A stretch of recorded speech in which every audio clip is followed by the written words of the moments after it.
road had been quiet for a long time before Rose noticed the light.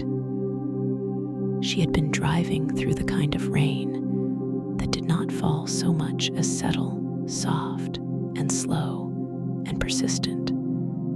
The sort of rain that made the world feel smaller and older than it usually did. The wipers moved back and forth in a steady rhythm, and Rose had matched her breathing to them without meaning to.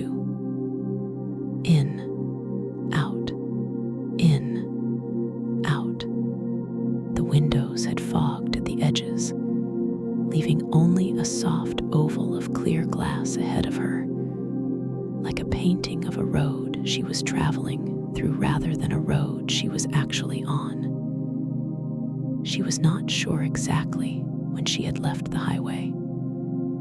The turn had come naturally, the way certain decisions do, not from thought, but from something quieter and older than thought. A feeling in the chest, a gentle pulling that said not that way, this way, just here. The road she found herself on now was narrow and old, lined with trees whose branches reached toward one another overhead, lacing together the way hands do when someone reaches out to hold another person in the dark. Rainwater moved along the edges of the road in slow, silver threads. There were no other headlights, no other sounds except the rain and the engine and the low. Barely their music she had turned down so far it was now almost nothing, almost just a memory of a song rather than the song itself. Rose was tired, not the ordinary tired of a long day or a poor night's sleep. Something deeper, the kind of tired that had been living in her for months, maybe longer, settled in behind her eyes and in the soft hollow at the base of her throat. It was the tiredness of someone who had been carrying something heavy for so long she had stopped noticing the weight. But the weight was still there. She had left the city that afternoon with no real destination, only the feeling that she needed to be somewhere that was not there, somewhere that moved at a different pace, somewhere that smelled like cedar and rain and things that had been allowed to take their time. And then, through the trees, she saw the light. It was amber, the particular warm amber that comes through a window when there is something soft and steady burning inside. Not a harsh light, but a held one, like a flame that has been kept going for a very long time by someone who knows how. It came from the right side of the road, glowing through the oak trees and the dark rain, and Rose slowed the car without deciding to. Through the branches, she could see a building, wide and low and comfortable looking. A covered porch, window boxes trailing soft plants, and above a painted gate, hanging from an iron bracket, a small wooden sign lit from above by a single lantern. Moonwater Inn. She had never heard of it. She had not seen it on any map. But there was something about that amber light in all that soft, dark rain that made Rose pull the car to the side of the road and sit very still. She listened. The rain, her breathing, the very quiet music. Then slowly, she let go of a breath she had not known she was holding. Rose sat in the car for a little while longer, her hands resting in her lap, the engine still running, and the heater breathing warm air at her feet. The rain tapped against against the roof in a soft, uneven rhythm, like fingers drumming very slowly, very gently, on a table while someone thought. She watched the amber light through the trees. It did not flicker. It did not dim. It simply stayed, warm and constant, as if it had been waiting and was entirely prepared to keep waiting for as long as it needed to. She turned off the engine. The silence that followed was not empty. It was full, the way a room is full when the people inside it are very calm and not speaking, but not gone. The rain filled it from above, and the trees held the edges of it, and Rose sat inside all of that for a moment, and noticed that something in her chest had loosened slightly. Not fixed, not healed, just loosened, the way a knot loosens when you stop pulling against it and simply hold it gently in your hands. She opened the car door. The rain on her face was cool and light, barely more than a mist now, soft enough that she did not reach back for her jacket. The gravel of the small turnout crunched under her shoes as she stood, and the sound of it was satisfying in a quiet way. The kind of small, solid sound that makes the ground feel real beneath you. She took a breath of the night air. It smelled of wet earth and bark, and something faintly sweet, honeysuckle perhaps, or something else she could not name. Something that reminded her of being very young and being outside at night in summer and not needing to be anywhere at all. The iron gate was painted dark green and stood open just enough, not wide open, not closed, but open in the way of something that wants you to feel you have been expected. The hinges were old, and the metal was softened with age, and small curling vines had grown up around the lowest bar and the latch post on either side, twining there peacefully, as if they had been doing so for a very long time and had no plans to stop. Rose passed through the gate. The path to the inn was made of flat, pale stones set into the grass, and grass grew between them in soft tufts, and the stones were damp from the rain and faintly glowing in the amber light from the porch lanterns. On either side of the path, low hedges shaped themselves into comfortable curves, and beyond them were flower beds, though in the dark and rain she could only sense them rather than see them. The particular darkness of well-tended earth, the suggestion of shapes. The porch steps were wide and made of wood that had been worn smooth by years of feet. She climbed them slowly, the porch itself wrapped around the front of the inn, and smelled of wood and damp stone, and something soft and herbal, lavender perhaps, or rosemary, drifting from somewhere inside.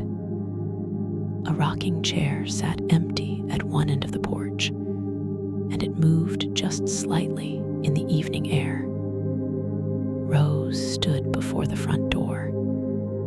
It was painted the color of deep water, a blue so dark it was almost the same blue as a very late evening sky. There was a small brass knocker shaped like a sleeping moon. Rose lifted it gently and let it fall. The door opened before the sound of the knock had quite finished. Not quickly, not as if someone had been pressed against it listening. but smoothly, unhurriedly, as if the person on the other side had known the knock was coming from a little distance away and had walked to the door at a comfortable pace, neither rushing nor making anyone wait. The warmth that came through the open door was immediate and deep, not the dry, slightly sharp warmth of a furnace turned up high, but a rounded warmth, the kind that wraps around you rather than blowing at you, the kind that comes from a place that has been warm for a very long time and has simply kept on being warm without needing to be told to. It settled over Rose's shoulders like something placed there with care. The hallway she stepped into was low-ceilinged and golden. The light came from a series of small lanterns mounted along the wall, each one casting a soft oval of amber light that overlapped with the next. So the whole space was bathed in a continuous warm glow, without a single harsh edge or bright spot. The floor was made of wide wooden planks, worn to a pale honey color, and they creaked softly and pleasantly under her feet as she stepped inside. The walls were covered in a faded paper pattern of small trailing leaves and blossoms, soft sage and cream, and from the walls hung small framed paintings, not dramatic paintings, not the kind that demand your attention, but quiet ones, a bowl of late summer fruit, a path into a misty meadow, a small boat on still water, a window with curtains moving gently.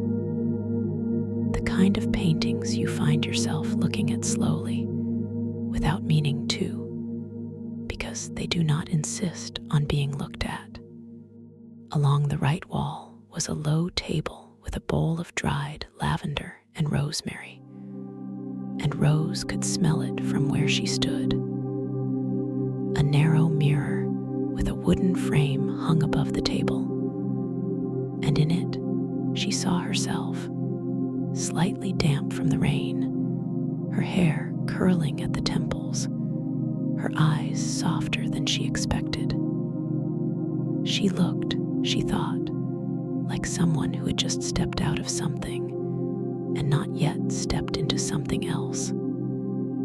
A person in the space between. Ahead of her, a short hallway opened into a wider room where she could see the glow of a fireplace, orange and amber and low. To the left, a narrow staircase rose in a gentle curve, its banister polished smooth, and its treads carpeted in something deep red that had faded to the color of old roses.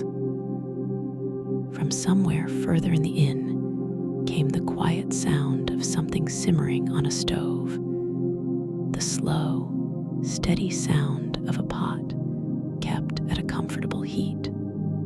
From that same direction came the soft sound of footsteps, unhurried footsteps, the footsteps of someone who had nowhere to be except where they already were. Rose stood in the amber hallway with the rain behind her and the warmth ahead of her, and found that she had, for the first time in a very long time, stopped counting the hours. The door opened before the sound of the knock had quite finished. Not quickly, not as if someone had been pressed against it listening, but smoothly, unhurriedly, as if the person on the other side had known the knock was coming from a little distance away and had walked to the door at a comfortable pace, neither rushing nor making anyone wait. The warmth that came through the open door was immediate and deep, not the dry, slightly sharp warmth of a furnace turned up high, but a rounded warmth, the kind that wraps around you rather than blowing at you, the kind that comes from a place that has been warm for a very long time and has simply kept on being warm without needing to be told to. It settled over Rose's shoulders like something placed there with care. The hallway she stepped into was low-ceilinged and golden. The light came from a series of small lanterns mounted along the wall, each one casting a soft oval of amber light that overlapped with the next. So the whole space was bathed in a continuous warm glow without a single harsh edge or bright spot. The floor was made of wide wooden planks, worn to a pale honey color, and they creaked softly and pleasantly under her feet as she stepped inside. The walls were covered in a faded paper pattern of small trailing leaves and blossoms, soft sage and cream, and from the walls hung small framed paintings, not dramatic paintings, not the kind that demand your attention, but quiet ones, a bowl of late summer fruit, a path into a misty meadow, a small boat on still water, a window with curtains moving gently. The kind of paintings you find yourself looking at slowly, without meaning to, because they do not insist on being looked at. Along the right wall was a low table with a bowl of dried lavender and rosemary, and Rose could smell it from where she stood. A narrow mirror with a wooden frame hung above the table, and in it she saw herself, slightly damp from the rain, her hair curling at the temples, her eyes softer than she expected. She looked, she thought, like someone who had just stepped out of something and not yet stepped into something else. A person in the space between. Ahead of her, a short hallway opened into a wider room where she could see the glow of a fireplace, orange and amber and low. To the left, a narrow staircase rose in a gentle curve, its banister polished smooth, and its treads carpeted in something deep red that had faded to the color of old roses. From somewhere further in the inn came the quiet sound of something simmering on a stove, the slow, steady sound of a pot kept at a comfortable heat. From that same direction came the soft sound of footsteps, unhurried footsteps, the footsteps of someone who had nowhere to be except where they already were. Rose stood in the amber hallway with the rain behind her and the warmth ahead of her, and found that she had, for the first time in a very long time, stopped counting the hours. Hazel led Rose to the staircase and began to climb it, and Rose followed, and the stairs creaked in a quiet and comfortable way beneath them, the way old houses speak not to alarm you, but simply to acknowledge your presence, the way they have been doing for a very long time and have no intention of stopping. The banister was smooth under Rose's hand, worn to a shine by years of hands passing over it, and it curved just slightly at the top, leading to a landing where a window looked out over the garden. Though in the dark and the rain, all that could be seen through it was the amber suggestion of the porch lights below and the blurred outlines of trees. On the landing, Hazel paused and lifted a small glass lantern from a hook on the wall. It was the kind of lantern that held a single low flame inside it, and the glass was old and had a faint amber tint to it, so that the light it cast was warm and soft and completely undemanding. She carried it as she led Rose down the second-floor hallway, and the light moved with them, making their shadows lean and sway gently against the walls in a way that was almost pleasant, almost like being accompanied. The hallway was quiet.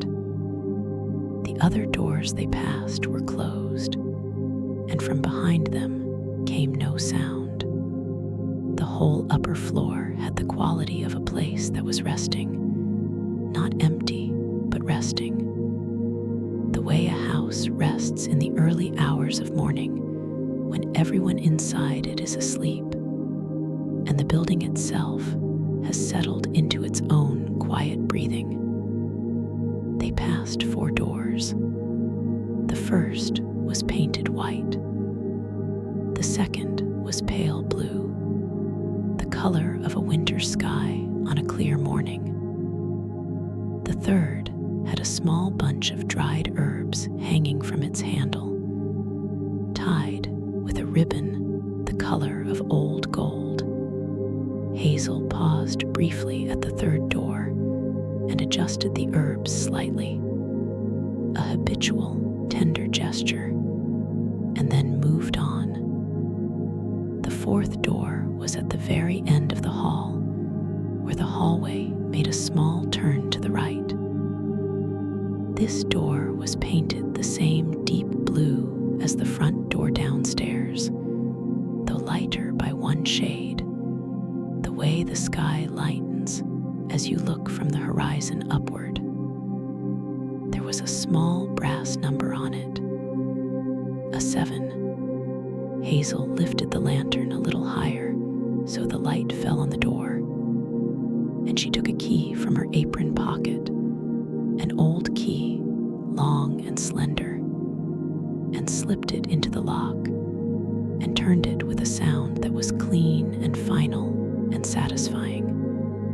A sound that said here, "This is yours, come inside." She pushed the door open and stepped back, holding the lantern to one side so that its light would fall into the room ahead of Rose rather than behind her. Not going in first, letting Rose enter first. Rose stepped over the threshold. The room was everything the rest of the inn had promised. And then, very softly, it was even more than that. The first thing Rose noticed was the smell. Cedar, warm and dry and slightly sweet, with something underneath it that she could only describe as the smell of a room that had been loved. The smell of old quilts that had been stored with lavender sachets. The smell of wood that had been polished by hand over many years. The smell of a window that had been opened every morning and closed every evening by someone who cared about the difference between inside air and outside air. The room was not large, but it was not trying to be. It was exactly the size of something that wants to make you feel held rather than impressive. The ceiling was low and sloped slightly on one side, following the pitch of the roof, and the walls were painted a soft white that in the lantern light looked barely distinguishable from the palest possible cream. There were no harsh angles. Everything curved or settled or leaned at a comfortable degree. The bed was centered against the far wall under the sloped part of the ceiling. And it was the kind of bed that takes a certain amount of quiet courage to look at when you are very tired, because looking at it makes you feel the full weight of your own exhaustion all at once. It was wide and deep and dressed in layers. A white cotton sheet pulled smooth and tight at the edges, a soft pale blanket in faded blue, and on top of everything a quilt, handmade, pieced together from squares of fabric in colors that had spent decades becoming beautiful: pale rose and sage and wheat and the lightest possible gray. The pillows were plump and encased in the same white cotton as the sheets. To the left of the bed was a small wooden nightstand with a single lamp on it, the lamp casting a circle of warm light over a small stack of books, and a glass of water that Hazel must have placed there sometime earlier in the evening. On the right side of the bed was a wooden chair with a curved back, and draped over the chair was a soft robe in pale gray, terracloth on the outside, and satin on the collar, left there the way you would leave something for someone you knew was coming.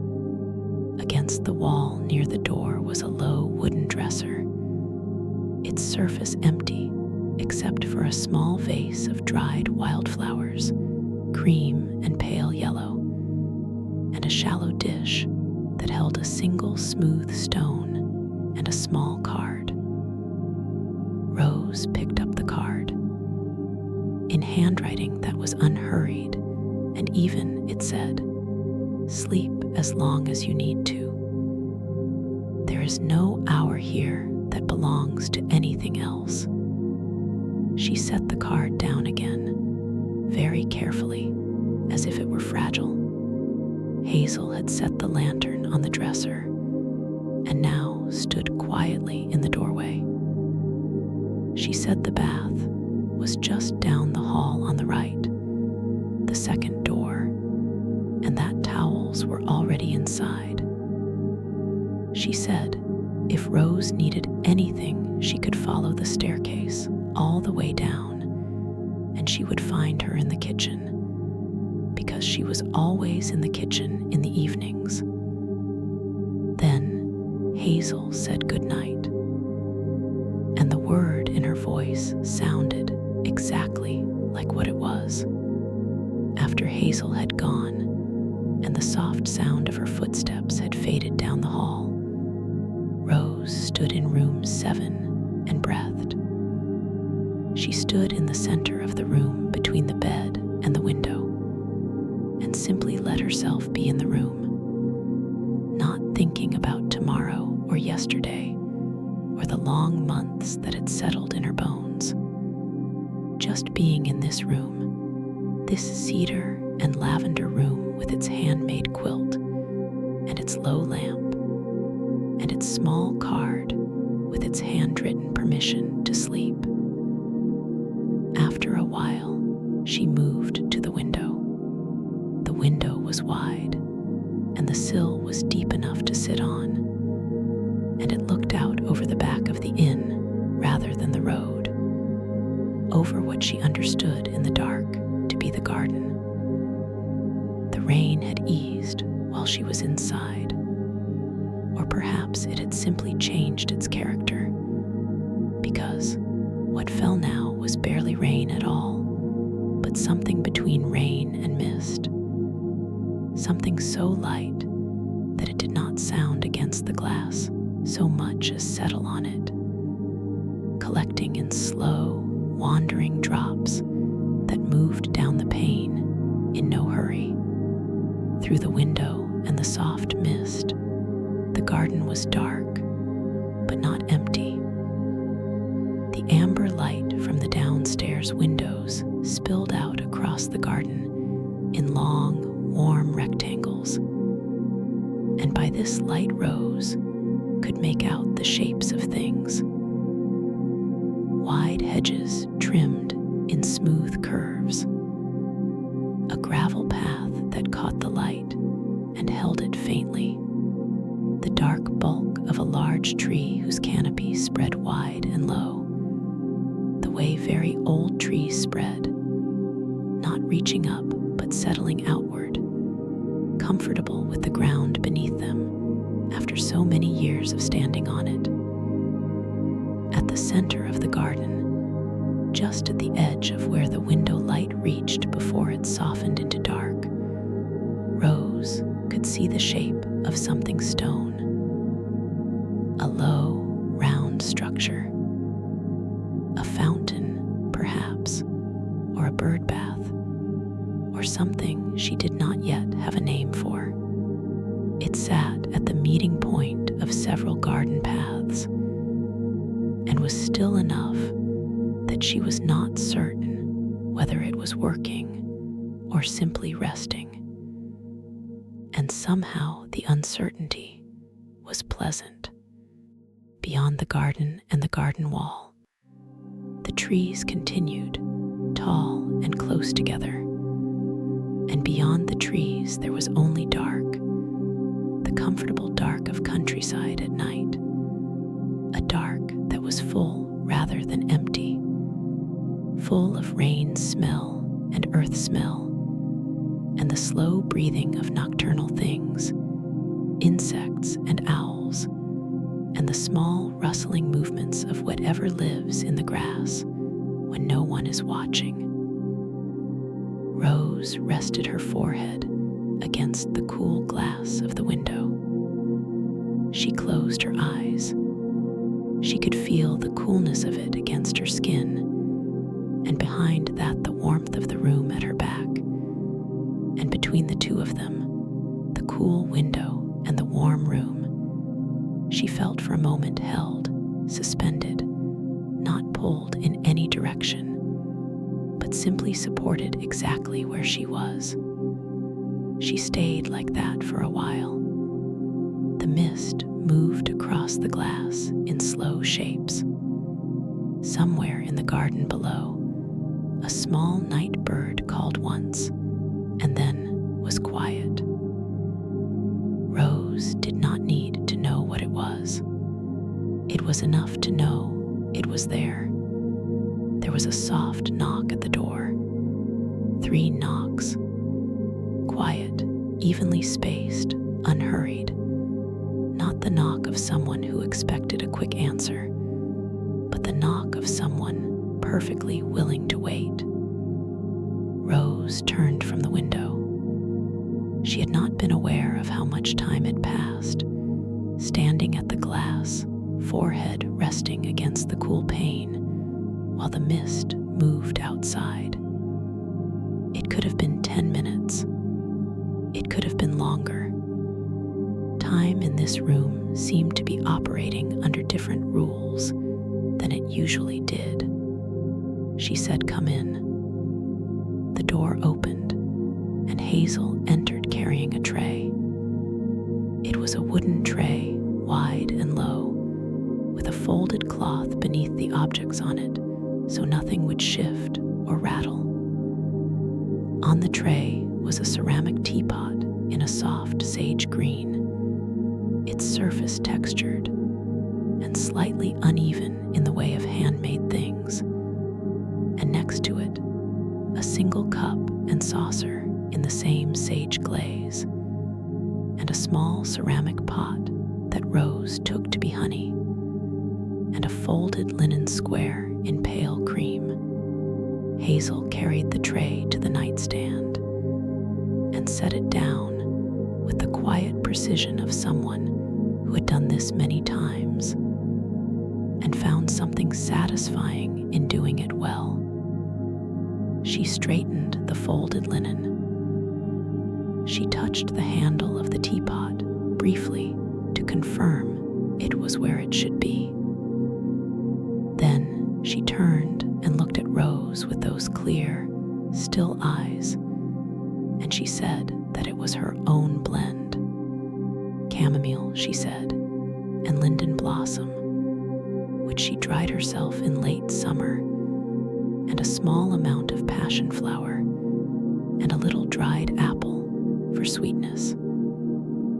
She said she made a pot of it every evening for anyone staying at the inn, and that, in her experience, it was the most useful thing she knew how to offer at the end of a long day. Rose asked if there was something particular about the passion flower.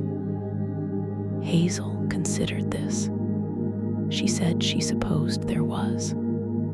She said the old herbalists used to call it the flower that held the door open to sleep, which she had always thought was a beautiful way of thinking about it.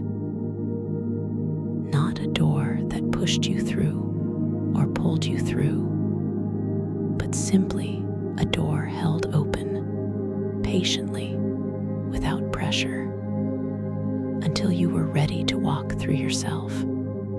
Then Hazel straightened the linen square again, though it did not need it, and Rose understood that this was not because the linen was crooked, but because there was a certain kind of care that needed to express itself through small physical actions, through the straightening of cloth and the centering of cups.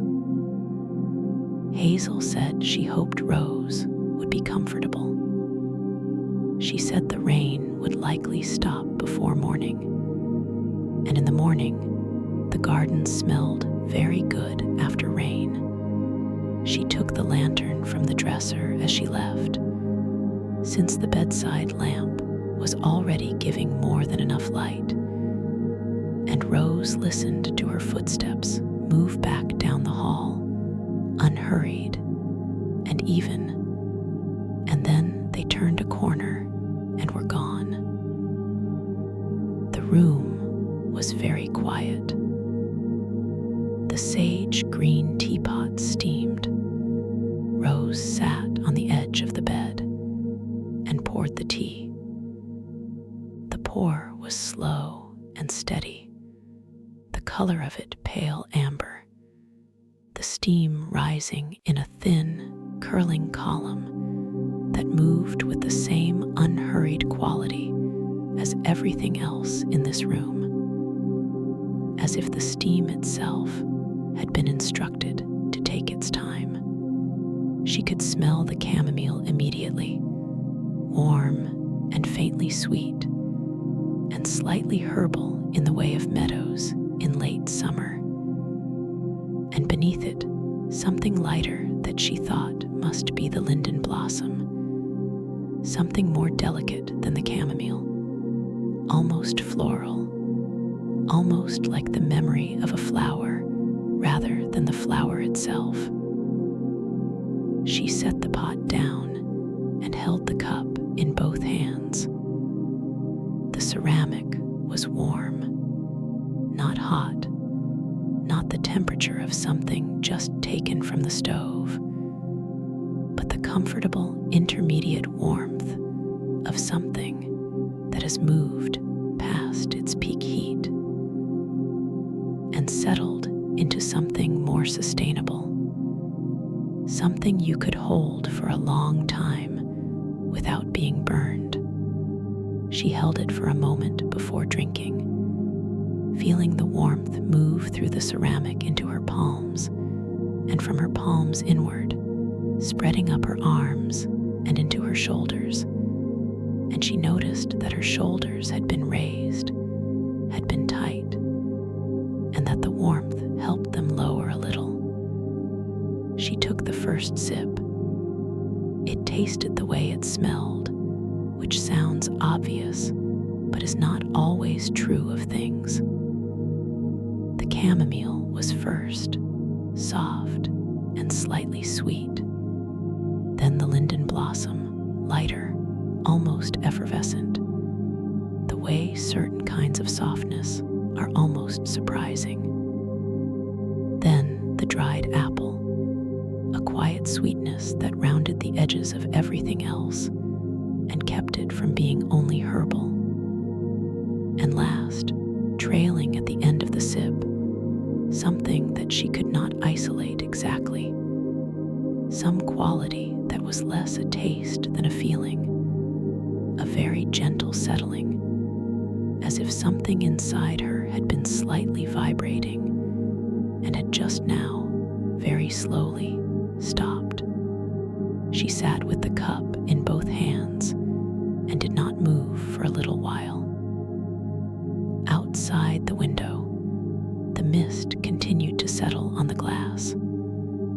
From somewhere downstairs came the faint sound of the kitchen, the small sounds of Hazel moving around in there, the soft clink of something being put away, the creak of a wooden floor. These sounds were not intrusive. They were the opposite of intrusive. They were the sounds of someone else being awake, so that you did not have to be. The sounds of a house being tended, so that you could rest inside it without feeling responsible for anything at all. Rose took another sip, and another. By the third sip, the tension that had been living across the tops of her shoulders for so long that she had stopped noticing it as tension and had simply come to think of it as the way her shoulders felt had begun, very slightly, to soften. Not dissolve, not disappear, simply soften. The way a fist will sometimes, if you hold it long enough in warmth, begin to open. She looked at the quilt on the bed. The colors of it, the pale rose and the sage and the wheat and the soft gray, were familiar somehow, as if she had seen them before in a dream she could not now recall, but a good dream, a warm one. She took another sip of tea.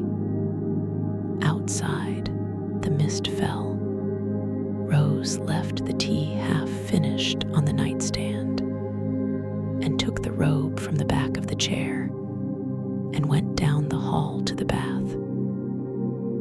The bathroom was small and warm and entirely without anything that was not useful or beautiful, which in a small bathroom amounts to the same thing. The floor was covered in small hexagonal tiles in pale cream, and the walls were painted the white of fresh snow, and the mirror above the basin had a wooden frame that had been painted many times over many years, until it was soft and slightly imprecise at the edges. A row of hooks held towels, thick and white, and folded with care. On the wooden shelf beside the basin, there were small bottles and jars, simply labeled in Hazel's even handwriting: lavender oil, rose water, oat soap. The bath was deep and white, with feet that curved outward at the base, and the faucets were old brass, warm-colored, and worn smooth where they had been held.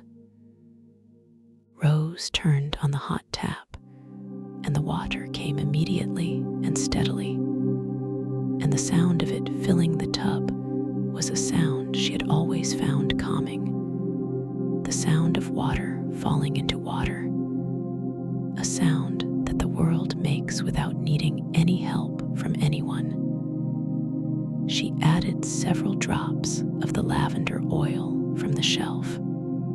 The steam that rose carried the scent upward immediately, filling the small room with something that was almost too comforting to describe, something that went straight past the thinking mind and arrived directly in the part of the body that knows how to rest. She lowered herself into the water slowly. The heat was perfect. Not too sharp, not too mild, but the precise temperature of something that does not require adjustment. A temperature that meets you exactly where you are. Rose lay back in the deep tub and let the water cover her shoulders, and felt the heat move through the surface of her skin and inward, and she closed her eyes. She lay there and listened to the inn around her. From downstairs, the faint, reassuring sounds of the kitchen. From outside, through the small frosted window above the tub, the continued soft presence of the rain, lighter now, barely audible. From somewhere, perhaps from the room next to hers or perhaps from outside, a sound she could not quite identify. Something between wind and a very distant melody. Something so faint it might have been imagined. She did not try to identify it. She let it be a sound she could not name, which was fine, which was in fact better than fine, because not everything needed to be understood in order to be good. The water moved around her when she breathed. When she exhaled, it shifted slightly. When she inhaled, it settled back. She and the water were doing something together, breathing and settling, the simplest possible conversation. Her hands, which had been holding the sides of the tub, slowly released. They floated. She lay in the bath for a long time, and none of the thoughts that usually came to her in quiet moments came tonight. Or perhaps they came and found no purchase, the way water slides from smooth stone, and moved on without stopping. When Rose came back down the hall in the pale gray robe, her hair wrapped in a white towel, her skin warm and faintly scented with lavender, she fully intended to go back to room 7 and get into the bed and pull the handmade quilt up to her chin and sleep. But the smell stopped her at the top of the staircase.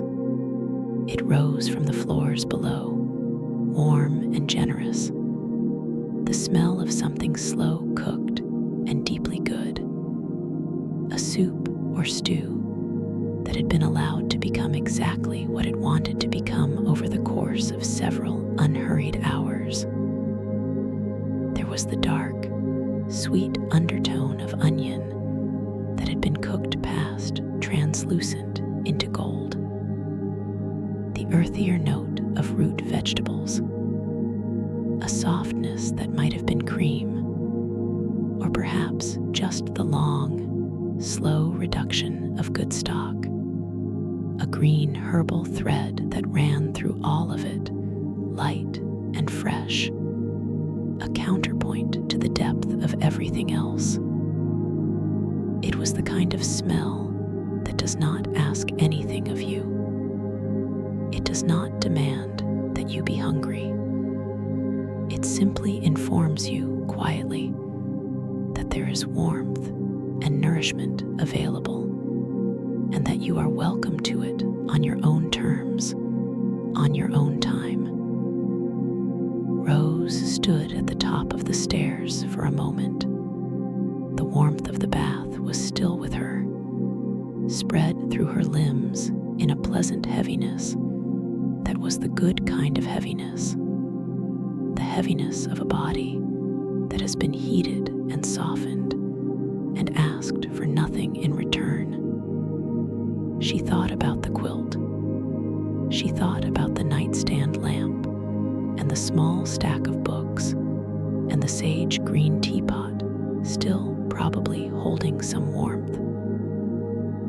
Then the The smell came again, lifting through the staircase, and she found she was already on the first step going down. She went slowly, one hand on the banister, the wooden treads creaking softly under her bare feet. The amber light of the lower hallway welcomed her at the bottom. She followed the smell through the hallway and around the corner toward the kitchen. But before she reached the kitchen, she passed through a doorway on the left and found herself at the edge of the dining room. And she stopped there for a moment in the doorway and took it in. The dining room was lit by candlelight, not candles in any formal arrangement, not tapers in silver holders, but ordinary candles in pottery holders and glass jars of various sizes distributed across the tables and along the deep windowsills. And the effect of this was that the whole room existed in a soft and shifting amber light that moved almost imperceptibly when the air moved, and made everything in the room seem to be gently, slowly breathing. There were 4 tables. 3 of them were empty. One near the window had a single setting laid on it: a bowl, a spoon, a folded cloth napkin, a small plate with 2 thick slices of bread, and a short glass already poured with water that caught the candlelight and held a column of gold inside it. The setting was clearly for her. She went and sat down. Hazel came through the kitchen door carrying a pot with a cloth around the handle, and she ladled the soup into the bowl with the same unhurried care with which she seemed to do everything, filling it to a level that was neither too full nor too shallow, but simply correct, the level of something offered by someone who pays attention to such things.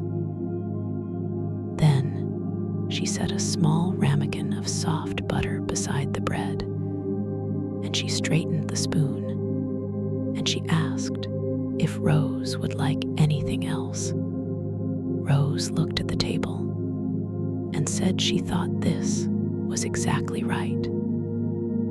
Hazel nodded as if this was precisely what she had intended, and went back to the kitchen. And Rose was left alone in the candlelit room with the bowl of soup and the bread and the column of gold light standing in the water glass.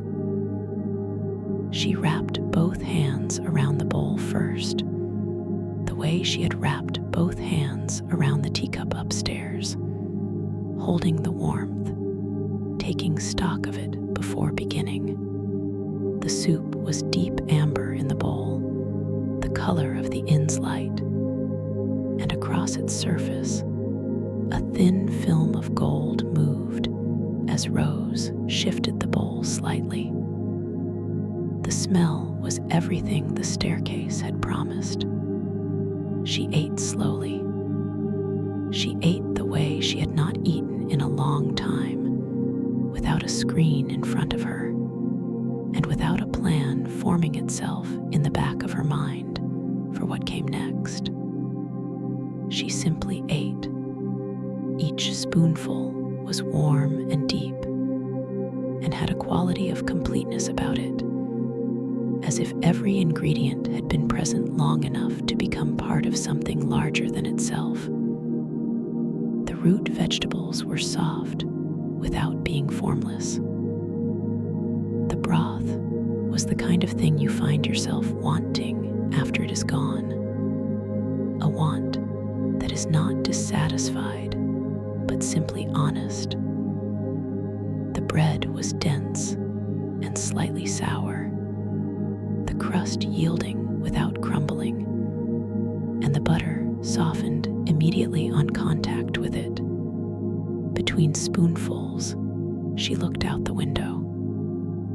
The garden was still there in the dark, lit at its edges by the warm rectangles of in-light falling through the windows. The rain had mostly stopped.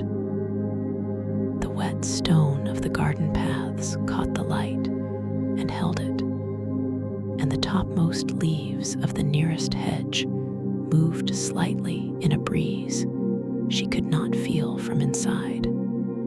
She had the feeling of being in a place that had its own quiet life, a life that continued gently and steadily regardless of who arrived and who departed, the way good places do. When the soup was finished, she sat for a moment with her hands around the empty bowl. Then she picked up the bread and ate the remaining piece slowly, spreading the last of the butter across it. And she thought, or rather she felt, since it was not exactly a thought, that she had not been this present for dinner, this simply and quietly present in the act of eating, for longer than she could easily remember. She finished the bread. She drank the water. The candles around her moved in the slow way of candles left in a still room. It was enough. It was, in fact, a great deal. After dinner, Rose followed the amber light through the hallway until she found the sitting room. It was the room she had glimpsed from the hallway when she first came in, the room where she had seen the fireplace glow.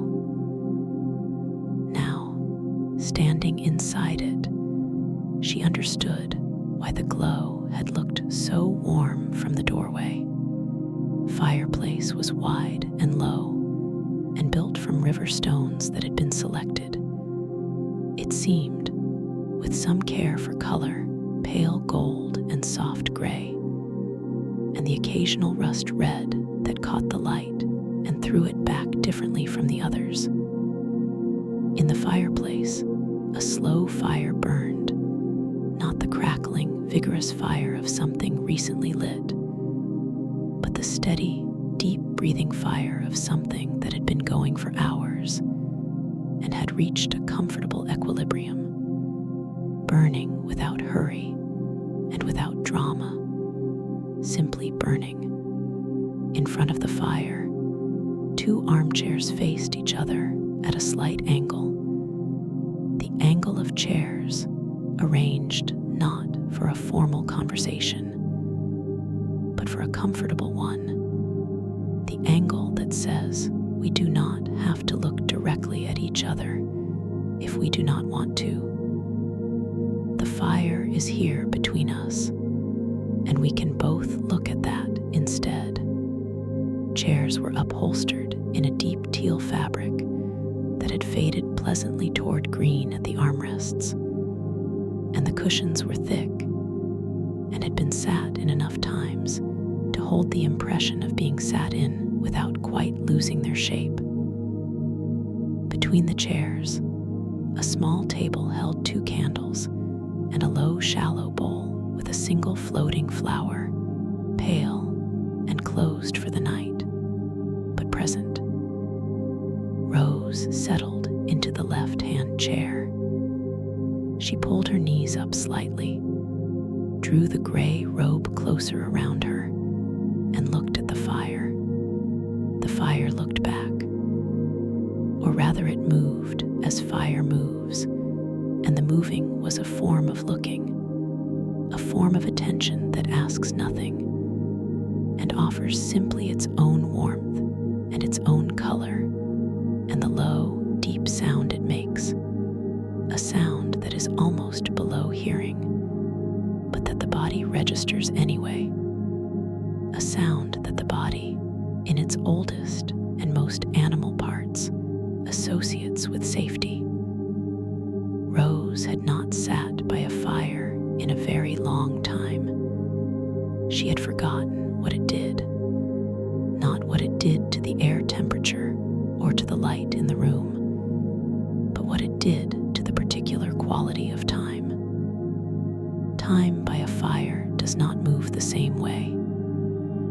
does not stop exactly, but it slows to the pace of the flames, which move in their own rhythm, not governed by minutes or hours, but by the consumption of wood and the availability of air and some older arithmetic entirely.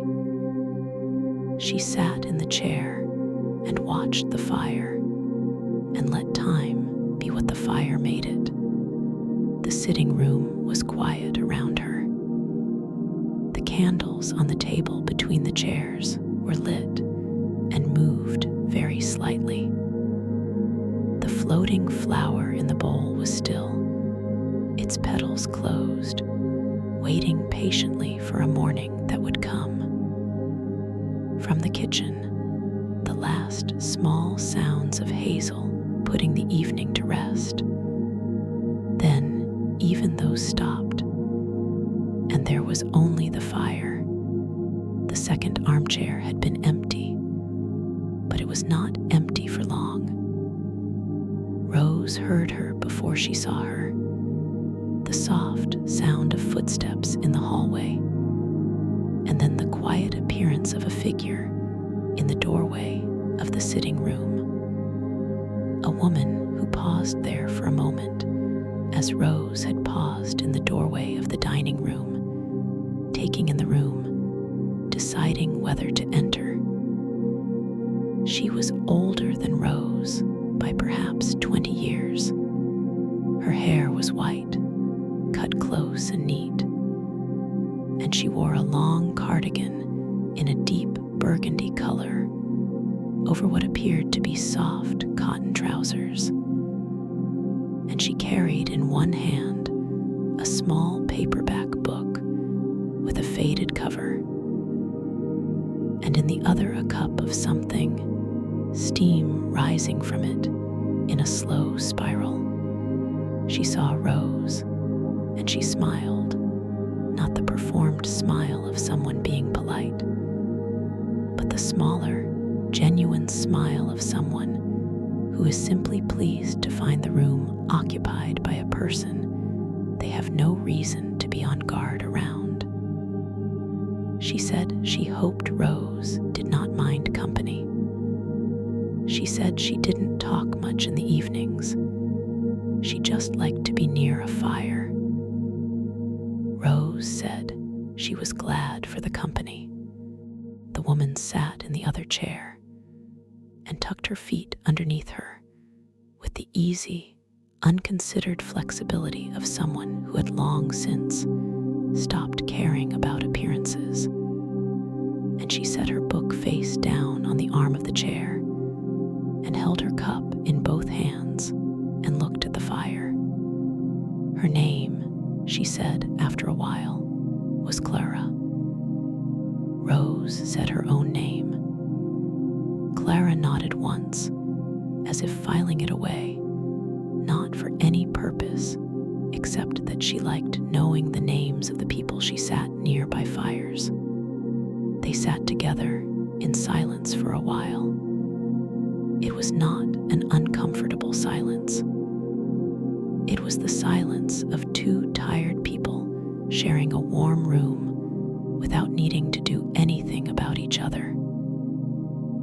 Rose had not realized how much she had been missing this particular kind of silence, the kind that comes from being in the presence of another person who is also simply being present, not performing, not expecting anything, just breathing and watching the fire.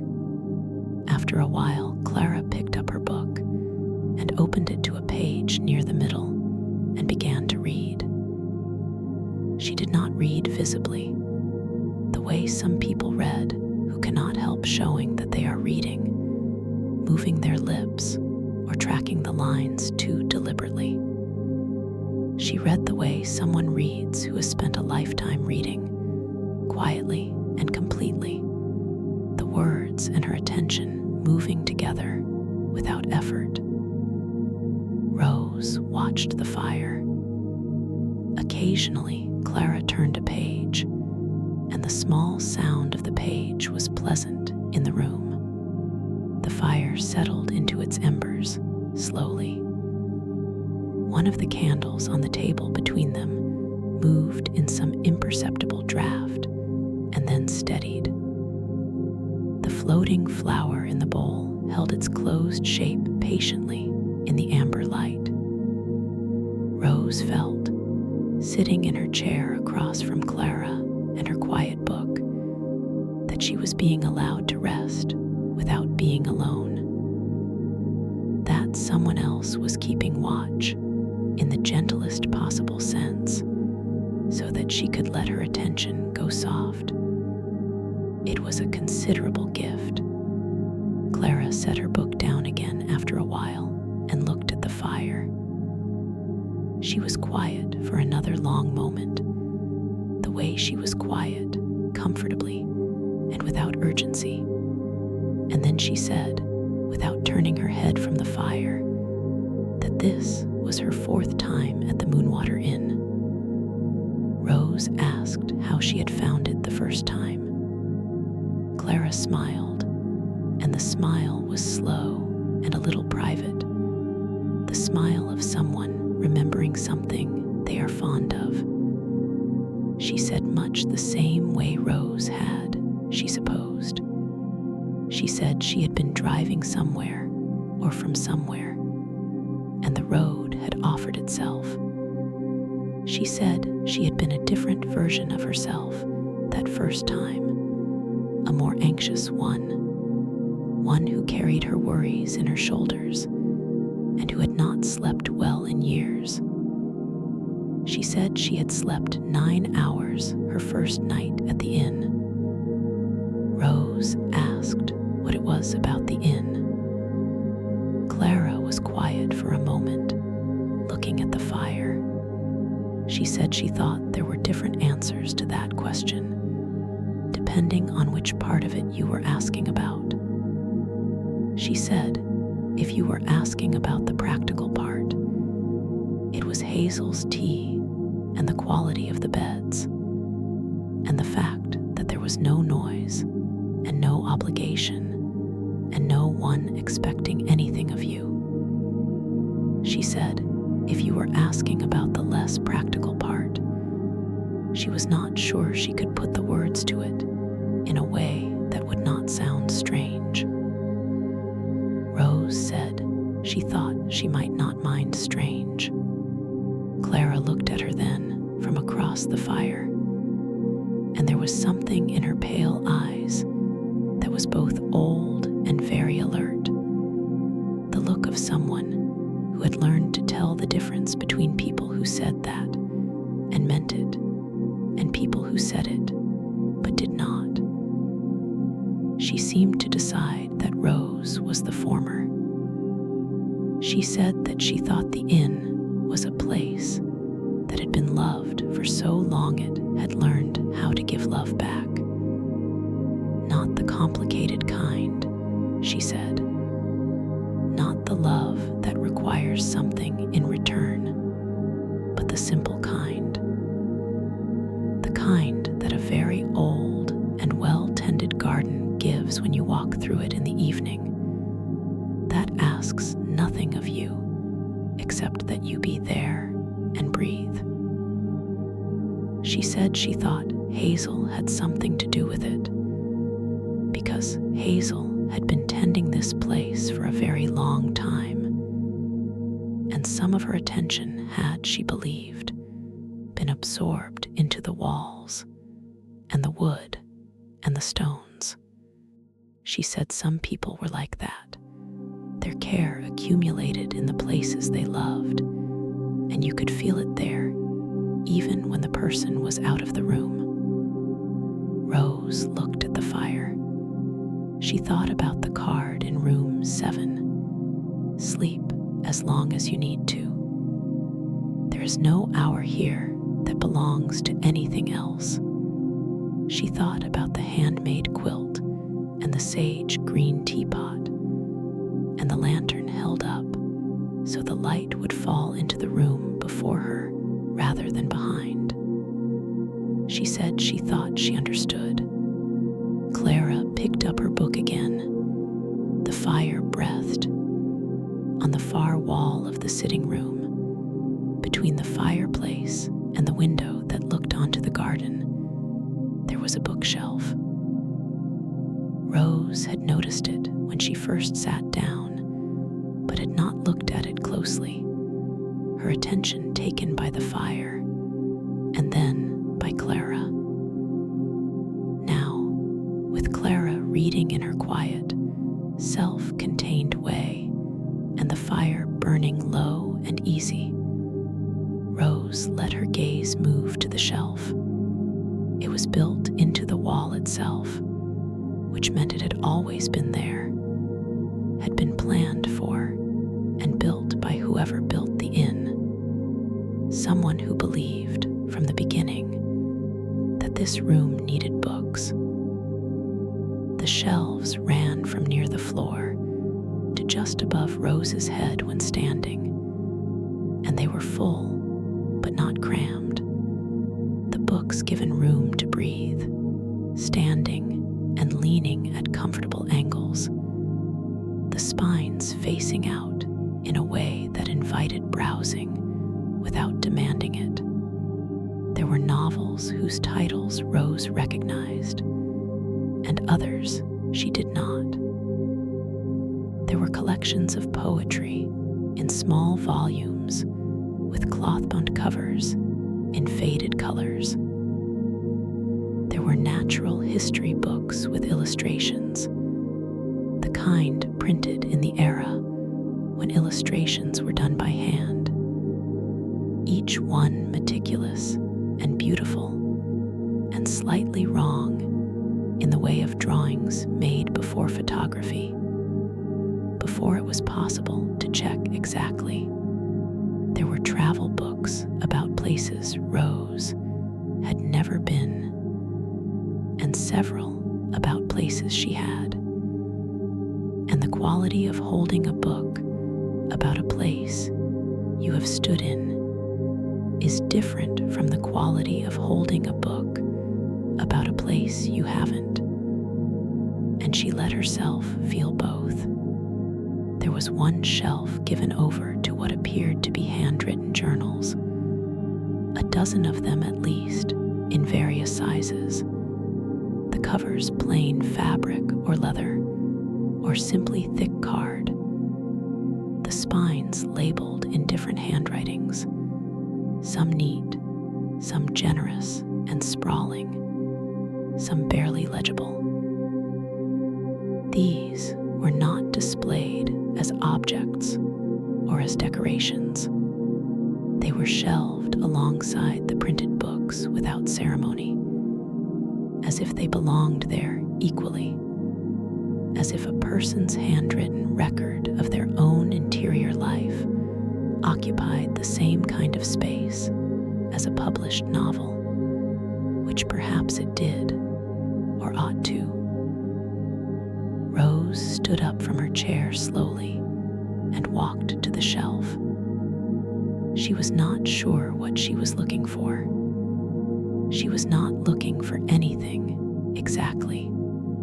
She was doing what you do in a well-loved bookshelf, moving her hand slowly along the spines, feeling the different textures of fabric and leather and paper, reading the titles when she could, and feeling the presence of the ones she could not read. Her hand slowed near the section of journals. There was one that was smaller than the others, its cover a soft, worn blue, like the color of the hall carpet faded by years. And on its spine someone had written, in very small and very even letters, the words simply left. Rose did not know what that meant. She did not know if it was a title or a description or something else entirely. But she took it from the shelf. She brought it back to the chair, and she sat down, and she opened it to the first page. The journal was old. She could tell this from the quality of the paper, which had the slightly ivory tone and the faint, soft texture of paper that has been somewhere for a long time and has taken on the temperature and the breathing of the place. It did not smell musty.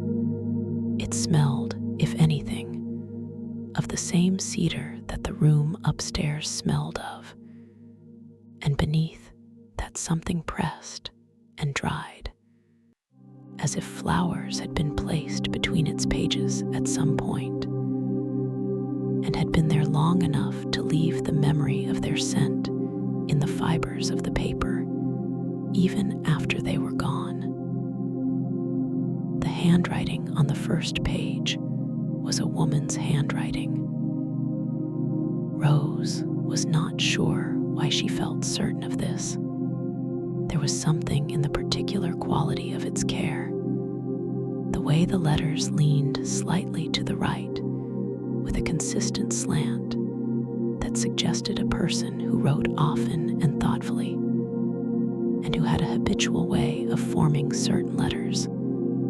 The way the E curved, the way the H fell, that felt like a woman to her, though she knew this was a feeling rather than a fact. The date at the top of the first page was written simply as an October, with no year. The first entry was short. It said, "I have been tired for so long that I had forgotten tired was not my natural state. I found this place by not looking. The rain helped. Something in the gravel helped. I do not know how to explain it except that I felt, coming through the gate, that I had remembered something I had not known I had forgotten." Rose read this. She read it again. She sat with it for a moment. She thought of herself 40 minutes ago or an hour ago, standing in the car park of the rain-soaked night, looking through the trees at the amber light, and feeling the chest tension that had been her companion for months ease by a fraction, just enough to breathe through. She had not put words to it, had simply felt it.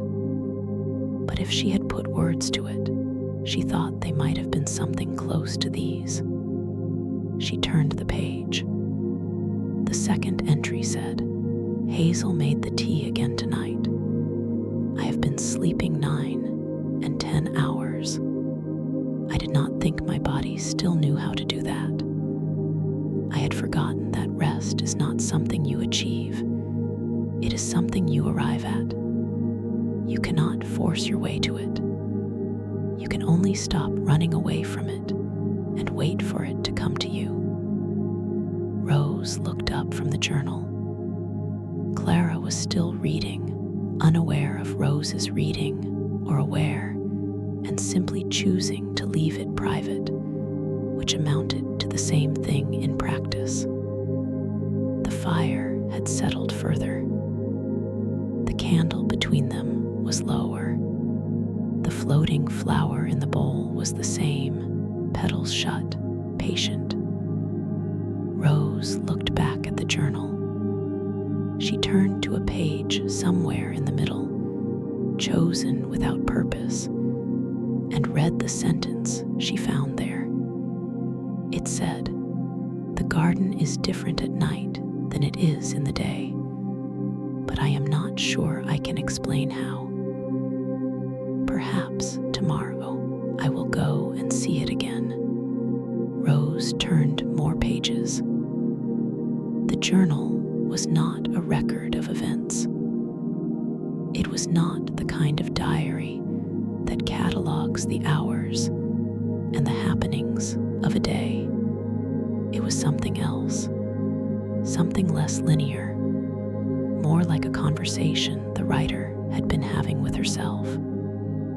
A slow and searching conversation about things that were hard to name directly and so required to be approached from the side.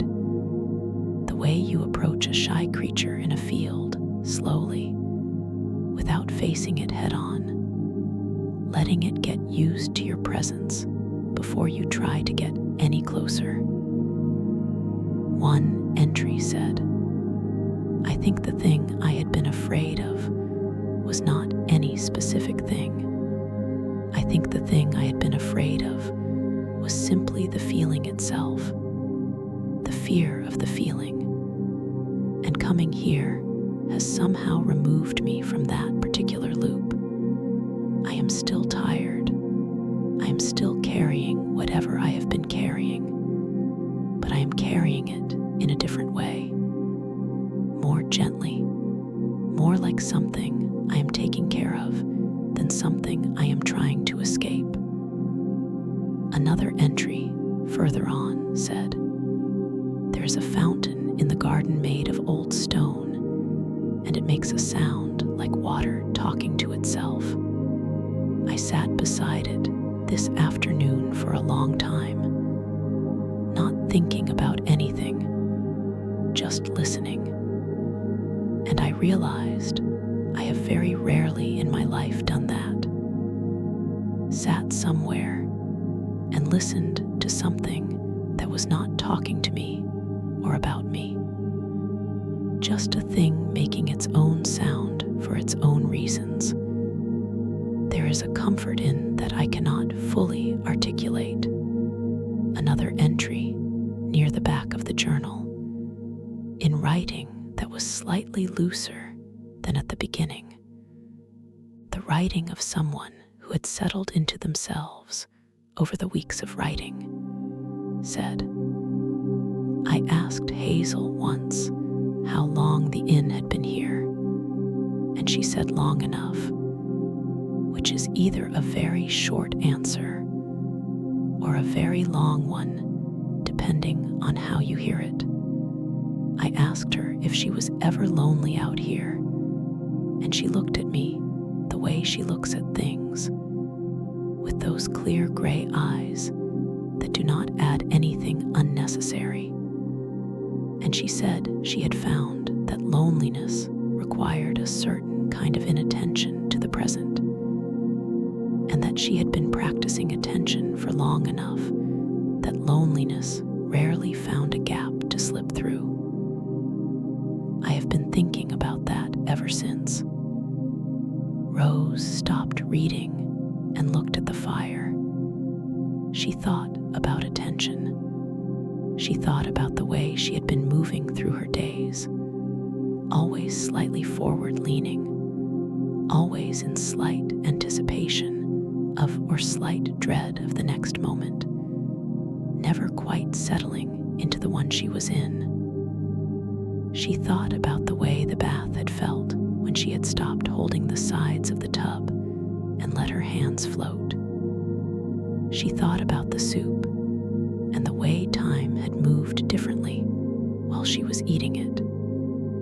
She thought about the card in room 7. There is no hour here that belongs to anything else. She closed the journal gently and held it in her lap for a moment. Then she looked up and found Hazel standing softly in the doorway of the sitting room, not intrusively, just present, as if she had been there for a moment and would be there for another. Hazel stood in the doorway in the way of someone who has learned that doorways are transitional places, and that transitions should be given their proper time. She was not quite in the room and not quite out of it, and she carried a candle in a small pottery holder, the flame of it very still in the draft-free hallway, burning with a clean steadiness that the candles in the sitting room, being in a slightly more open space, did not quite manage. She looked at Rose with the journal in her lap, and the expression expression on her face was neither curious nor knowing, just open, the face of someone watching a thing happen and finding the watching a sufficient reason to be where they are. She said she had not known Rose would find that one. Rose asked whose it was. Hazel said it belonged to a woman who had stayed here years ago. She said the woman had left the journal on the bookshelf when she departed, which she supposed was what the spine meant, simply left.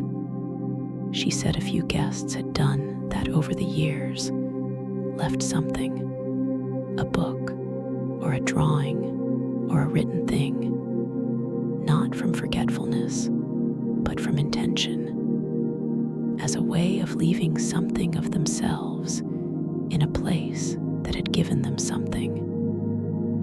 She said she kept all of them, of course. Rose looked down at the small blue journal in her lap.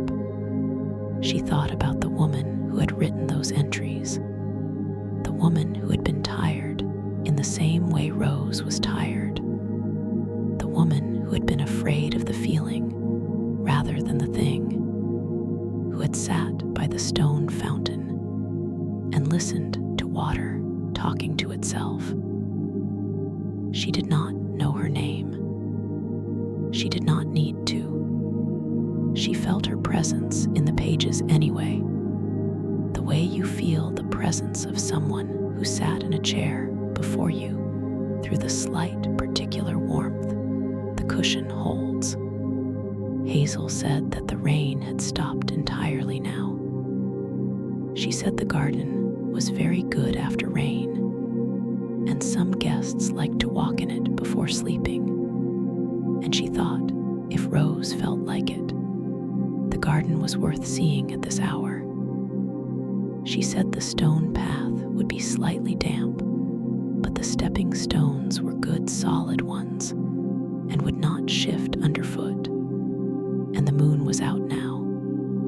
She had just seen it from the kitchen window, and the moon on a wet garden after rain was, she said without drama, a considerable thing. Rose looked at Clara. Clara had looked up from her book at the sound of Hazel's voice, and now she smiled from across the fire at Rose, a small and encouraging smile, the smile of someone who knew what was being offered and thought it was worth taking. Rose set the journal on the small table between the chairs, next to the floating flower. She stood. She said she thought she would very much like to see the garden.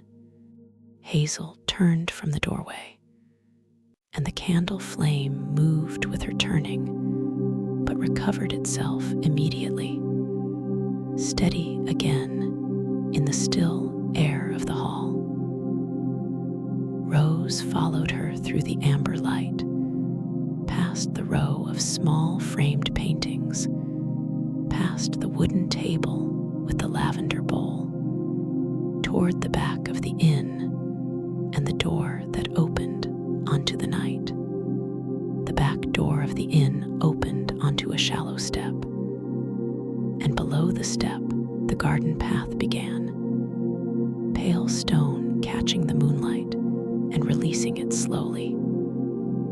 The moon was high and close seeming, not full, but nearly full, the kind of moon that has some shadow still to lose, but is already so bright it makes the garden visible in a way that is entirely different from the visibility of daylight. Moonlight on a wet garden does not illuminate so much as suggest. It finds the wet surfaces and transforms them into mirrors, small and imperfect mirrors, scattered across the stones and the leaves and the curved tops of the hedges, so that the whole garden appears to be holding light inside itself rather than being lit from above. Rose stood on the shallow step for a moment before descending. The air was cool, but not cold. The rain-washed coolness of a night that has cleaned itself and is now resting. She could smell the garden clearly, the green, deep smell of wet earth and leaves and grass, and through that the softer, sweeter notes of the flowers in the beds that bordered the paths, different at night than in the day, she thought, the way the journal had said, and now she was beginning to understand what that meant.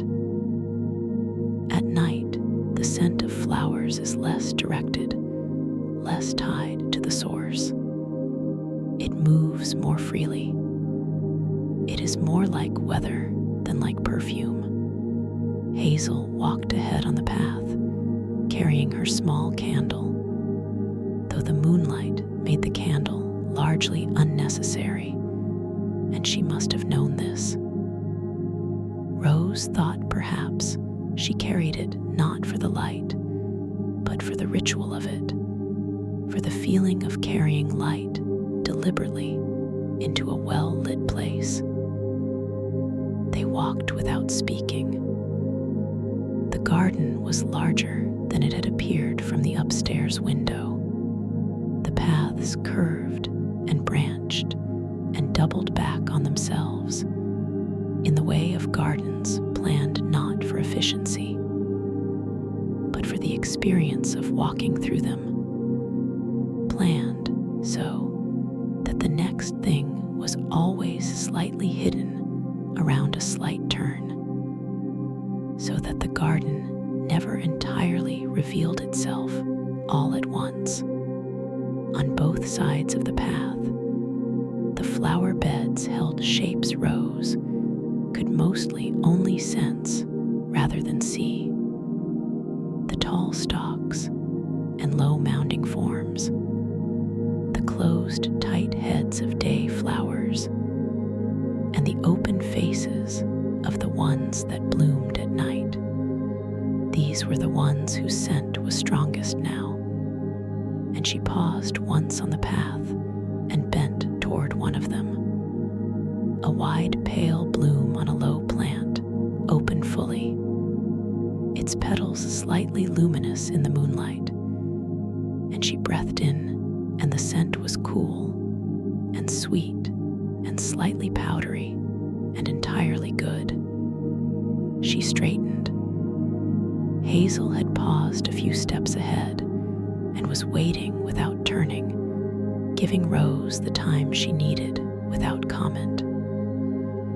Rose took the time. She stood in the garden after rain and let the smell of it move through her, and let the moonlight be what it was, which was quite a lot, which was in fact more than she had known she needed until she was standing in it.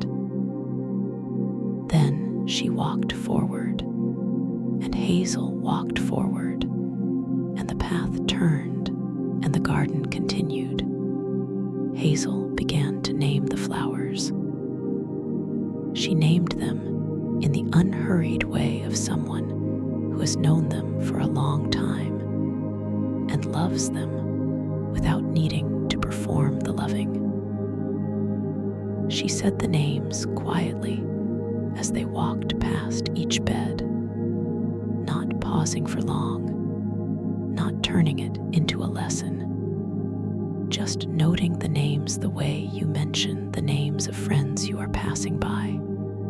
There was evening primrose, she said, which opened fully only after dark, its petals a pale and slightly luminous yellow that caught the moonlight and seemed almost to generate its own soft light from within.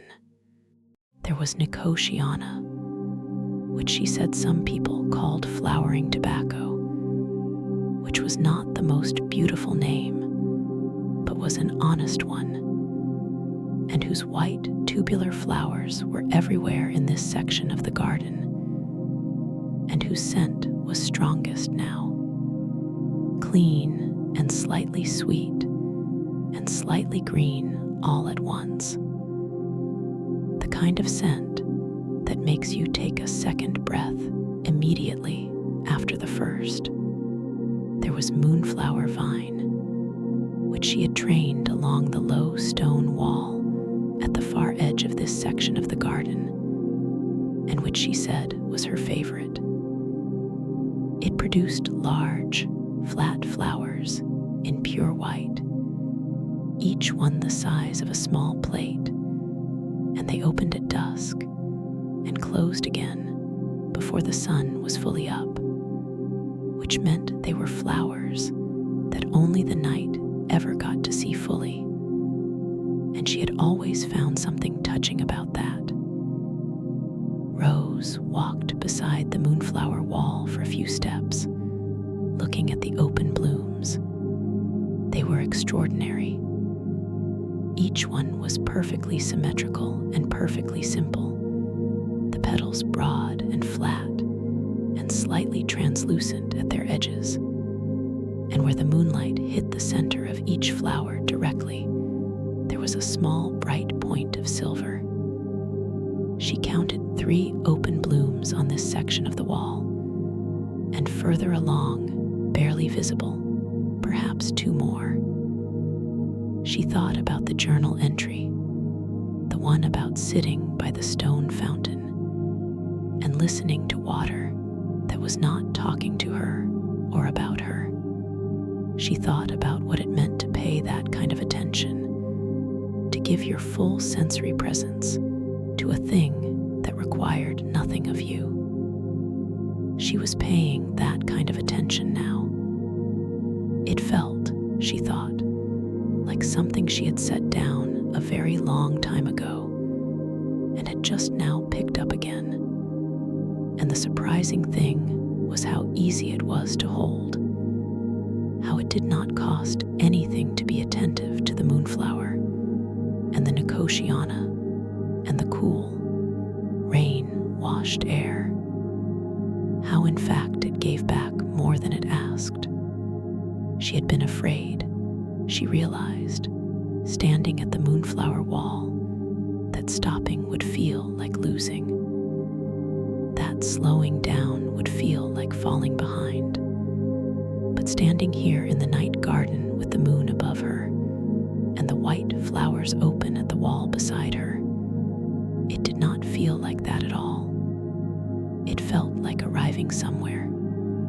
She did not say this to Hazel, but when she caught up to her on the path, Hazel glanced at her with those clear, still eyes and said nothing, which seemed to Rose to be the correct response. The fountain was at the center of the garden, at the place where 4 paths met. It was made of old stone, the kind of stone that has been outside long enough that its surface is no longer sharp, but worn and rounded, and furred very slightly at the edges, with moss that was, tonight, slightly damp and deeply green. The fountain was circular, perhaps 4 feet across, with a low wall around its basin, and at its center a figure, a simple one, difficult to make out exactly in the moonlight, but something upright, something that held its arms out slightly at its sides in a gesture that could have been reaching, or could have been simply resting with open palms. The water from the fountain moved slowly, not the energetic splash of an ornamental fountain in a public park, but something much quieter, a slow overflow, a thin, continuous sheet of water moving over the lip of the basin and down the outer wall and into a channel at the base that carried it somewhere, perhaps underground, perhaps into the garden described, water talking to itself. A low, continuous conversation carried on at a volume that was audible only when you were close and quiet. Rose sat on the stone wall of the basin. The stone was cold through the robe, but she did not mind. The cold was specific and honest, and her body adjusted to it within a few moments, the way the body adjusts to most things when given a little time. Hazel stood a few feet away, looking up at the nearly full moon. She had set her candle on the stone wall of the fountain, and the flame of it moved slightly near the moving water, responding to the small movements of air that the water made. The two of them in a slow conversation of their own. Rose listened to the fountain. She listened without trying to interpret it or categorize it or make it mean anything. She simply listened to water moving over stone and falling, moving and falling. The same small action repeated endlessly and never quite identical to itself. Each moment of water slightly different from the last, and the repetition making it not boring, but meditative, not monotonous, but deeply stable. She placed her hand on the stone wall beside her and felt the cool roughness of the moss under her palm. She looked at the central figure in the fountain, the figure with its arms slightly out, and she thought about what the gesture meant. And she thought that the most likely answer was simply openness, not reaching for anything, not holding onto anything, just open. The posture of someone who has arrived at a place where they are not waiting for the next thing. The moon moved, or rather the earth moved, and the shadow in the garden shifted by some small degree, and the moonlight fell differently on the water in the basin, turning it from dark silver to the palest possible gold. Hazel said quietly that there was more of the garden if Rose wanted to see it. She said some guests liked to stop here, and some walked further. She said there was no right answer. Rose said she wanted to walk further. Hazel led her down the fourth path, the one that ran straight to the back of the garden, toward the garden wall, which was made of the same pale stone as the fountain, and was perhaps 6 feet high, and covered on the inside with climbing plants that had been there long enough to make the wall look, in the moonlight, more like a hedge of leaves and small flowers than like stone at all. The path ended at the wall, or rather, the path appeared to end at the wall, which was what you saw if you walked it from the fountain, and stopped when you reached the point where the stone was directly in front of you. But Hazel turned slightly to the right, and Rose turned with her. And there, half hidden by a stand of tall lavender and a cascade of white flowered vine that had grown over its upper portion, was a gate. It was smaller than the front gate of the inn, low and arched, made of the same dark iron as the front gate, but narrower, only wide enough to pass through one person at a time. It was closed, but not locked, and when Hazel pressed the latch, it swung inward with a sound that was barely a sound at all. A single slow note of old metal moving on old hinges. Beyond the gate, a path continued. It was narrower than the garden paths, and instead of pale stone, it was made of earth and short grass.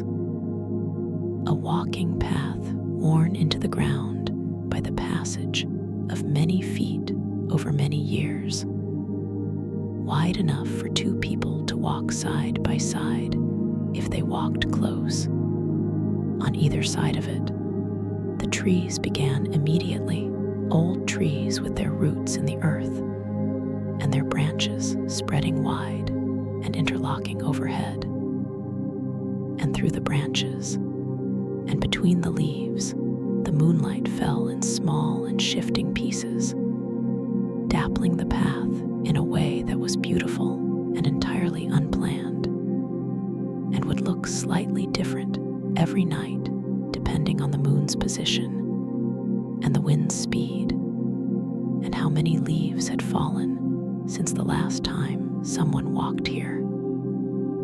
Rose stepped through the gate. The garden was behind her, warm and scented and contained. Ahead of her, the path moved between the old trees towards something she could not yet see, only sense. A quality of spaciousness somewhere beyond the trees, the sense of open air at the end of a passage. Hazel closed the gate behind them. They walked. The path was quiet under their feet. The trees held the path between them with the particular steadiness of very old things that have stood in place through many weathers and seasons, and have long since stopped being interested in anything dramatic. The air between the trees was cool and still and smelled of bark and earth and wet leaves, and something else, something new, something that grew stronger as they walked, something that Rose could not immediately name, but that made her think of open water. She walked forward, and the trees thinned, and the path opened, and the spaces between the trees grew wider, and through them the sky grew larger, and the moonlight grew stronger, and the sound she had been hearing without noticing she was hearing it grew clear and unmistakable. Water. The trees ended, and the meadow began. Rose did not expect the meadow. She had been expecting more trees, perhaps, or a clearing, or a road. The things you find at the edges of inn properties when they are situated in the countryside. She had not been expecting this. A wide, open field of long grass and late wildflowers that ran from the tree line all the way to the edge of what she could see, which in the moonlight was a considerable distance. The grass moving in the slow, continuous wave of open fields at night. The wave that comes from a wind too gentle to feel on your skin, but strong enough to move the long stems of grass in their hundreds and thousands, all of them bending and recovering, like breathing. The path continued through the meadow, the same earth path worn by feet, and Hazel stepped onto it and walked, and Rose followed. They were surrounded now by the smell of the meadow, which was different from the garden smell, less curated, wilder, the smell of grass and the small yellow flowers that grew among it, and the dark earth that had been wet with rain and was releasing now, in the night warmth, the slow, deep, complicated smell of itself, garden, Rose had been surrounded by things that had been tended. Here, she was surrounded by things that tended themselves, and there was a different quality to the presence of them, an older quality, a more patient one. A few insects called from the grass. Their sound was intermittent and high and thin, and between each call there was silence, and the silence was full of the soft sound of the grass moving and the soft sound of their feet on the path. Rose walked with her arms slightly loose at her sides, the way her body had been carrying itself since the garden, not held tight, not ready for anything, just moving. She thought of the woman in the journal, the woman who had come here years before in the same kind of tiredness, and had found something here she had not known she was looking for. She thought of how the woman had written about rest. You cannot force your way to it. You can only stop running away from it and wait for it to come to you. She wondered if rest was something you found in a place, or something you found in yourself when a place gave you the right conditions for it. She thought perhaps the question was not a useful one. Ahead, the meadow path curved slightly to the right, following the edge of a stand of willows, whose long branches hung down and moved in the breeze like curtains, like the moving curtains in one of the small paintings on the hallway wall, the painting of a window.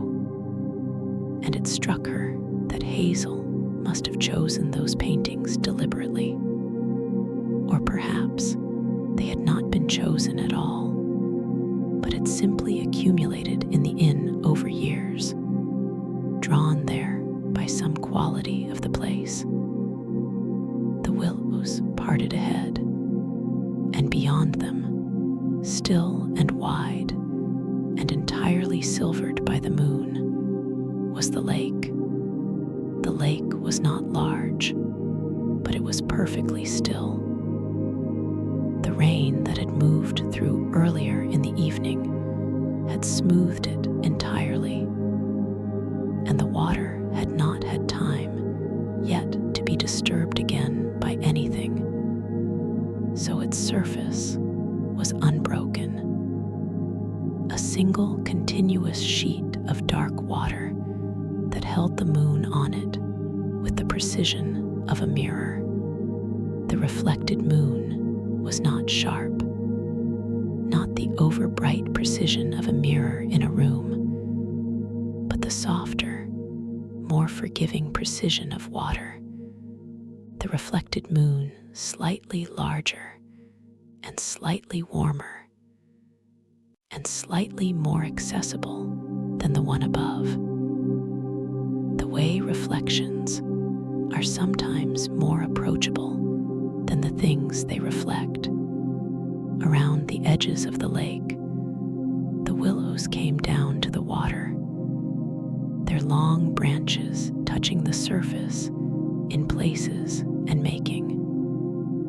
Where they touched, small continuous circles that spread outward and interlocked, and spent themselves at the edges of other circles.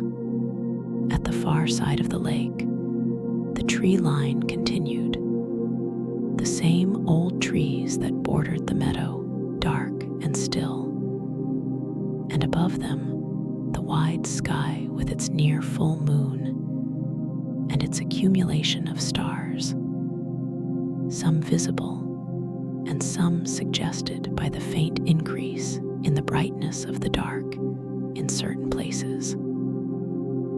At the edge of the lake, extending a short distance over the water on old wooden pillars, was a dock. It was small, perhaps 8 feet long and 5 feet wide, and its boards were weathered to a silvery gray that matched the moonlit water so closely that the dock appeared, from a small distance, to be floating directly on the surface with no visible means of support.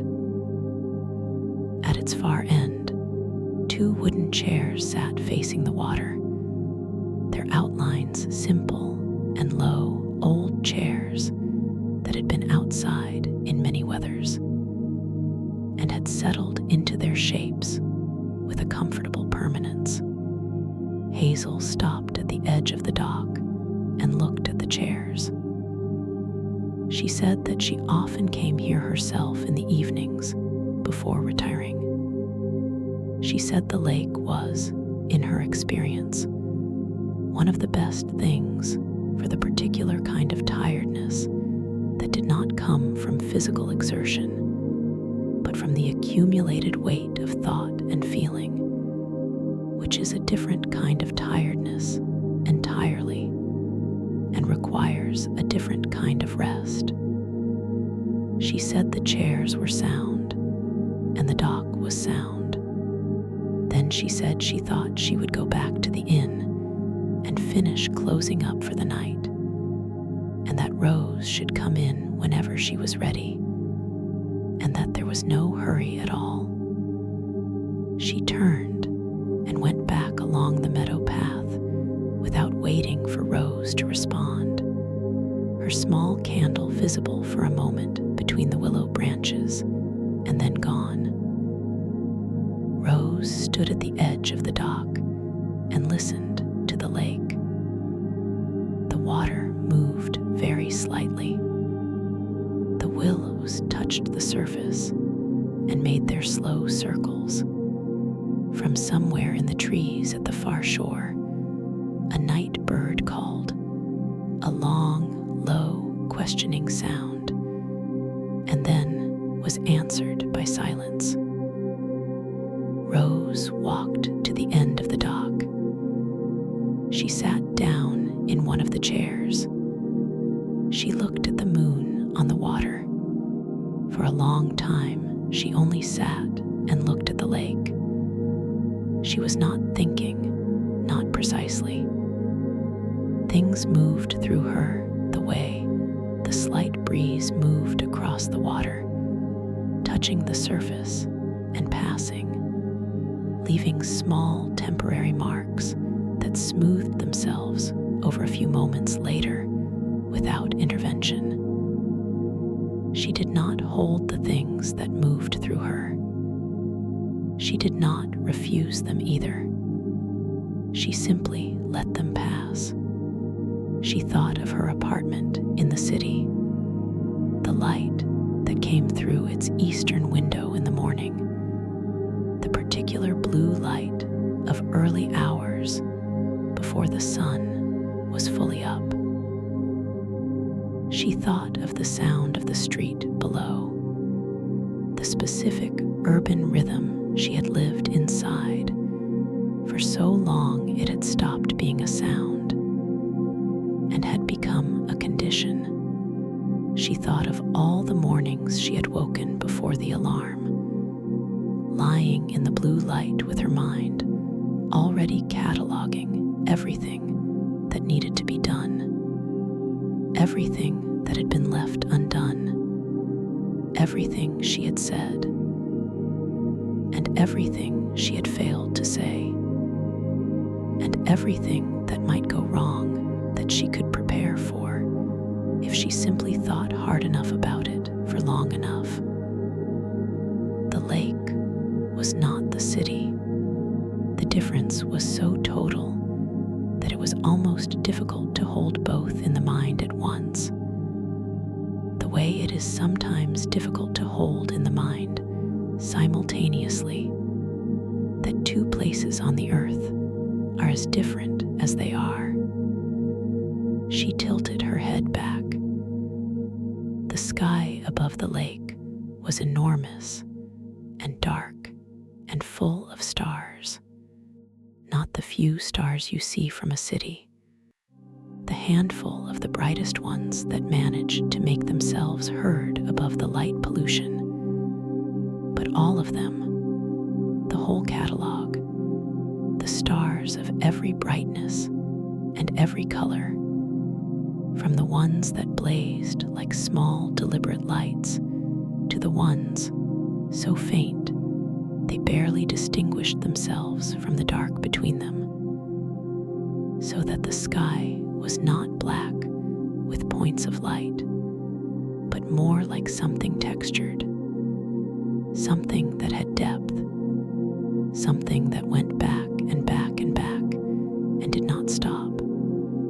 She had not seen a sky like this for a very long time. She had, she realized, forgotten that the sky was like this. She had known it in an abstract way, known that beyond the city light there were stars, but the knowledge had been theoretical. This was not theoretical. This was the sky actually being what the sky was, above her, uninterrupted. A tear came, slowly and without drama, from the outer corner of her right eye. She did not wipe it away immediately. She let it be there. It was not a sad tear, or not only a sad tear. It was the kind that comes when something you had been holding very tightly for a very long time finally, in the presence of something enormous and patient and indifferent in the good sense, simply releases.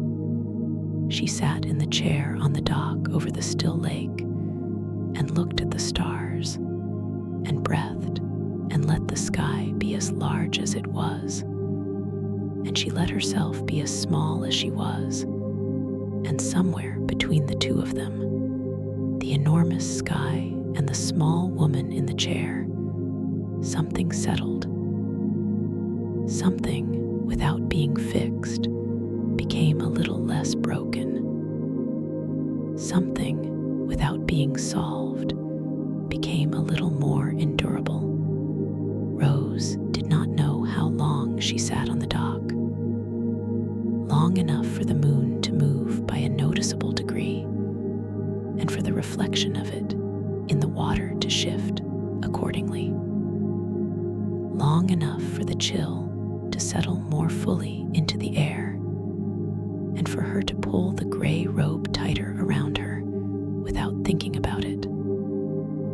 Long enough for the night bird across the lake to call 2 more times, and both times be answered by silence, which seemed to satisfy it. When she finally stood, her body was warm and loose in a way that was entirely different from the wound-up warmth of hours ago, the warmth of someone braced for something. This was the warmth of someone who had briefly stopped bracing. She walked back along the dock to the grass and turned toward the meadow. The path was still there in the moonlight, pale and clear through the long grass. The grass on either side of it moved in the same slow, continuous wave, and the insects still called their small calls from down in the stems, and the air was still and cool and smelled of the wet meadow and the distant water of the lake. She walked slowly. There was no reason to hurry, and she understood now, in a way she had not understood when she first arrived, what the inn and the place around it were offering, which was not simply a place to stay for the night, but a permission to move at a pace that matched the pace of things rather than the pace of expectation. A permission to take the long way through the meadow, because the meadow was worth taking the long way through. The willows brushed her shoulders as she passed back through them, meadow path curved and straightened. The tree line came forward and enclosed the path, and the trees were dark and quiet on either side, and the moonlight fell between them in the same small shifting pieces as before, the same but different. The way things you have already seen once are different the second time because you are different, because something in the interval has shifted. She came through the trees, and the garden gate was there, slightly open, held by a small stone placed at its base. Hazel had left it open for her. She walked through the gate and into the garden. The fountain was still sounding, its low, continuous conversation with itself, water over stone in the dark. The moonflower blooms were still open at the wall, their white petals luminous and patient. The night flowers gave their scent into the cool air as she passed. She walked the stone path back to the inn's back door. Inside, the hallway was quiet and amber lit and warm. The smell of soup was fainter now, but still present, the ghost of it in the air. The sitting room, when she passed its door, was dark except for the low red of the fire's last embers. Clara's chair was empty. Rose climbed the staircase with her hand on the smooth banister. She walked down the hall. The door of room 7 was ajar, and through it, the bedside lamp still burned its warm, low light, and the handmade quilt lay waiting on the wide, quiet bed. She went in. She lay down. The pillow was cool against her cheek. The quilt was soft and weighted and warm. The lamp gave its light, steady and unhurried. She listened to the inn breathing around her, the old wood settling, the garden outside the window, the very last of the rain on the leaves. Her eyes grew heavy, and somewhere between one breath and the next, without effort, without deciding to, Rose arrived at rest. The Moonwater Inn held her through the night, as it had held others before her, and would hold others after, warm and attentive and entirely unhurried, a place that had been loved long enough to know how to love back. And she slept.